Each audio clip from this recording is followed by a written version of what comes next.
Bonjour, bienvenue au Devenir juridique avec le cabinet d'avocats Landau Associés par VK. On va parler de la loi secrétaire de mairie en quelques secondes, mais tout de suite les brefs de la semaine, avec en matière d'agents un guide sur la laïcité qui est diffusé, donc voici ici les références, et le fait qu'il n'y a pas d'incidence sur les ajustements en matière de durée du temps de temps de travail au régime particulier de droit au congé de fractionnement des sapeurs-pompiers.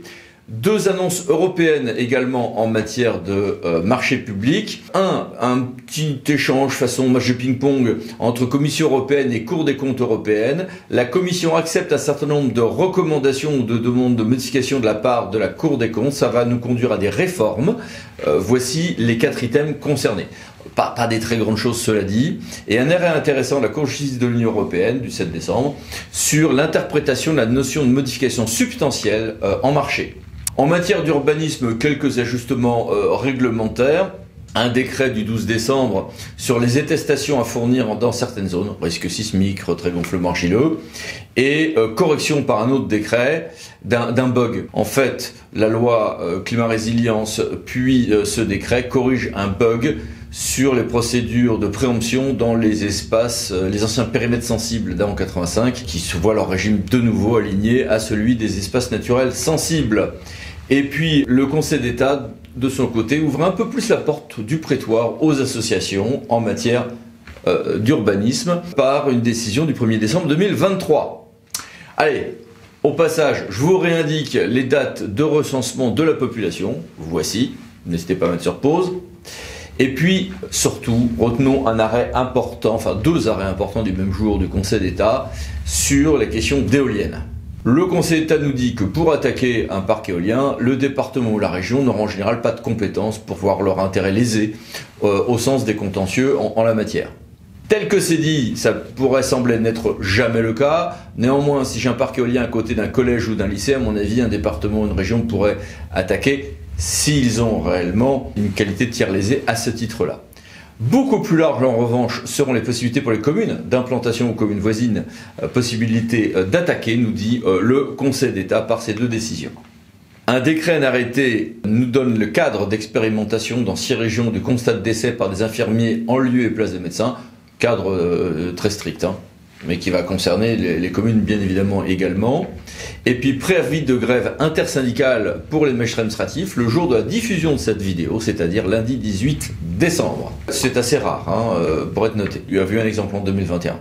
Et puis pas d'appel sans avocat, ça on le sait en contentieux administratif, à quelques micro-détails près. Bah oui, mais y compris pour les référés, et même pour un référé constat, nous précise le Conseil d'État. Et puis les derniers textes réglementaires sur la Cour d'appel financière entre la Cour des comptes et le Conseil d'État pour le nouveau régime de responsabilité unifiée. Et dans les starting blocks, les derniers textes réglementaires ont été adoptés. Elle est appelée à un assez grand avenir, je pense. Et puis en matière de recours pour excès de pouvoir, mini-révolution, produire l'acte attaqué devient facultatif si un recours gracieux ou hiérarchique est fourni. Alors, je vous ai mis plein de détails parce que c'est pas tant une révolution que ça, c'est la continuation de choses qui étaient déjà faites, mais c'est quand même un arrêt important. En matière de procédure, se poser une question. Est-ce qu'un Premier ministre, ou en l'occurrence la Première ministre, peut demander à un ministre de soulever à sa place, de mettre en œuvre la procédure de l'alinéa 3 de l'article 49 de la Constitution, le fameux 49.3 ? La réponse est oui, nous dit le Conseil constitutionnel. Et au besoin, plusieurs fois sur un même texte, du moment que c'est 2 sessions différentes. Alors, loi de finances et le financement de la sécurité sociale, bien sûr. Ça, franchement, n'en doutez pas beaucoup. En matière de procédure, le Conseil d'État a distingué ce qu'étaient des documents administratifs, potentiellement communicables sous certaines réserves, ou au contraire des actes rattachables à la procédure judiciaire, s'agissant des polices municipales. Eh bien, le Conseil d'État nous fait une frontière précise, qui s'applique également d'ailleurs à la répression des fraudes à quelques ajustements près. Et puis, petit débat entre la Cour des comptes et le gouvernement. La Cour des comptes continue à vouloir une extension et surtout une obligation de la certification des comptes des collectivités, au minimum à partir de certains seuils. Et le gouvernement tient bon pour dire que non, laissons ceci à titre facultatif. Et puis, le Conseil constitutionnel a rendu une nouvelle décision sur le droit de se taire, qui devient vraiment un principe désormais général avant toute possible punition, agents, professionnels face à leurs ordres, etc. Ou face à l'État. Et puis les mini-brèves, que voici. Et que voilà. Passons maintenant à notre grand dossier, survolons la loi, future loi, visant à revaloriser le métier de secrétaire de mairie. Alors le 1er mai 2023 n'était pas un jour chômé pour le sénateur Patria et ses collègues. Ils ont déposé une proposition de loi pour revaloriser le métier de secrétaire de mairie à la suite de plein de travaux de l'État, de l'AMF, etc. Ce texte, un peu modifié, a été voté à l'unanimité moins une voix au Sénat, puis un vote également triomphal, 150 pour, 0 contre, 0 abstention, à l'Assemblée. Bon, les textes étaient très proches, et avec des modifications mineures, le texte a été adopté in fine en commission mixte paritaire. Il va donc être bientôt publié au journal officiel. J'ai voulu poser quelques questions à mon associé Guillaume Glénard à ce propos. Bonjour Guillaume. Bonjour Eric. Allez, une première question. Bon, déjà, on va arrêter de parler de secrétaire de mairie, c'est ça ? On ne va plus parler de secrétaire de mairie puisqu'il faudra désormais parler de secrétaire général de mairie. Et parfois même, dans les communes de 2000 à 3500 habitants, de DGS, ou bien de secrétaire de mairie, de secrétaire général de mairie, parce que les communes de 2000 à 3500 habitants auront le choix entre recruter soit un secrétaire général de mairie, soit un DGS. Alors, il y a donc deux périodes entre 2024 et fin 2027 et 2028 et ensuite. Commençons par la période entre 2024 et le 31 décembre 2027. Que se passe-t-il ? Jusqu'au 31 décembre 2027. Pour assurer les fonctions liées au secrétariat de mairie dans les communes de moins de 3500 habitants, le maire va pouvoir soit nommer un secrétaire général de mairie à temps complet ou à temps non complet. Ou bien, il pourra nommer un agent pour occuper les fonctions de directeur général des services, mais attention, à la condition que la commune ait au moins 2000 habitants, puisque l'emploi de directeur général des services est un emploi fonctionnel et que le Code général de la fonction publique prévoit que les emplois fonctionnels peuvent être créés à compter de 2000 habitants pour les DGS. Alors, il faut ajouter qu'à compter du 4e mois de la publication de la loi, les fonctionnaires de catégorie C exerçant les fonctions de secrétaire général de mairie peuvent bénéficier d'une promotion interne dans le cadre d'emploi de catégorie B, et ce sur une liste d'aptitudes, à condition d'être inscrit sur une liste d'aptitudes, mais sans qu'une proportion de postes ouverts à la promotion soit préalablement déterminée, et ce par dérogation aux règles habituelles de promotion. Et un décret devra intervenir pour fixer les modalités d'application de cette disposition. Très bien. Et à compter du 1er janvier 2028, que se passe-t-il ?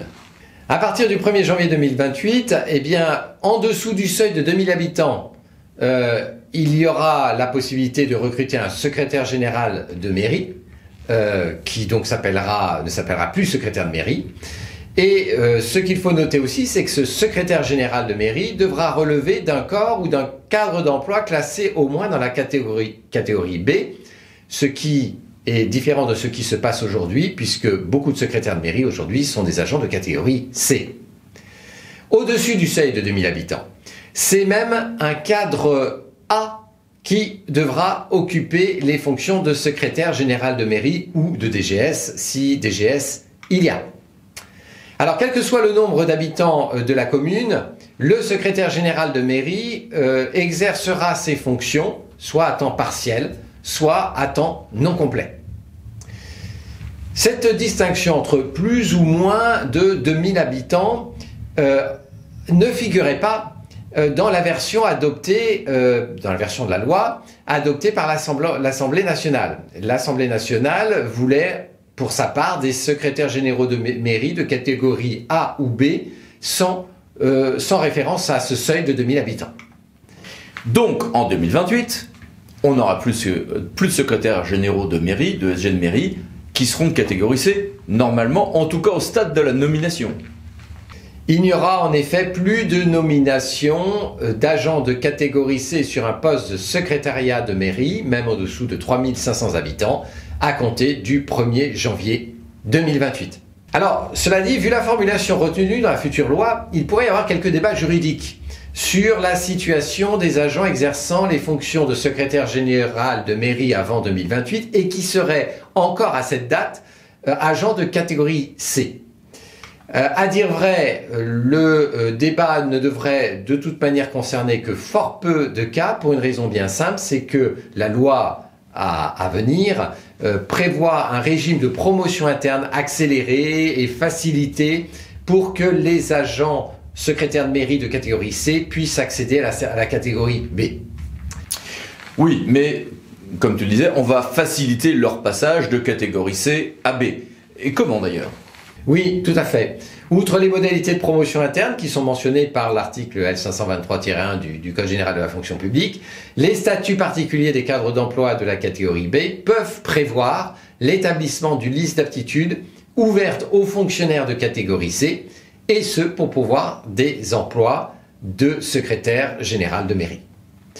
Alors, il y aura cependant un examen professionnel qui sanctionnera une formation qualifiante, mais là encore, sans qu'une proportion de postes ouverts à la promotion soit préalablement déterminée. Et un décret d'application viendra préciser tout cela.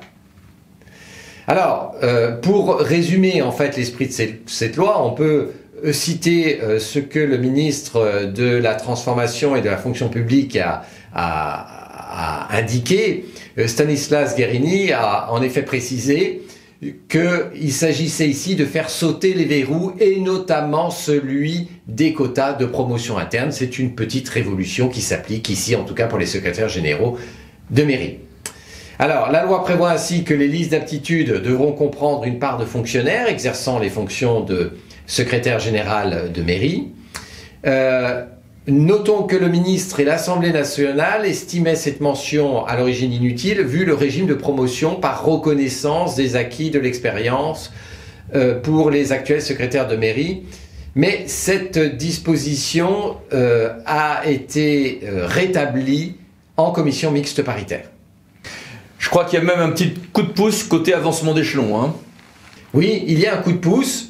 C'est un peu la carotte pour mettre du baume au cœur aux agents concernés. Les agents exerçant les fonctions de secrétaire général de mairie vont bénéficier d'un avantage spécifique d'ancienneté pour le calcul de l'ancienneté requise au titre de l'avancement d'échelon. Et quid de l'accès aux fonctions de SG pour les contractuels? Eh bien, pour les contractuels, les communes de moins de 2000 habitants pourront recruter un contractuel pour exercer les fonctions de secrétaire général de mairie. Et il y a une implication possible, qui est plus une précision qu'une nouveauté d'ailleurs, pour les centres de gestion, je crois. Alors, il y aura une application des centres de gestion, en tout cas possible, puisque les centres de gestion ont une mission facultative d'animation du réseau des secrétaires généraux de mairie. Et la loi précise les dispositions précise les choses à ce propos. Et la grande question, va-t-on compenser le surcoût pour les communes? Alors, comme toujours, là, c'est quelque chose qui est discuté, qui est réclamé par les communes, mais rien n'est encore prévu. Merci, au revoir. Merci, au revoir. Et merci à vous. À bientôt pour une nouvelle vidéo, les 10 minutes juridiques, parlant d'associés pour VK. Allez, pensez à vous abonner, c'est par là. Merci, au revoir.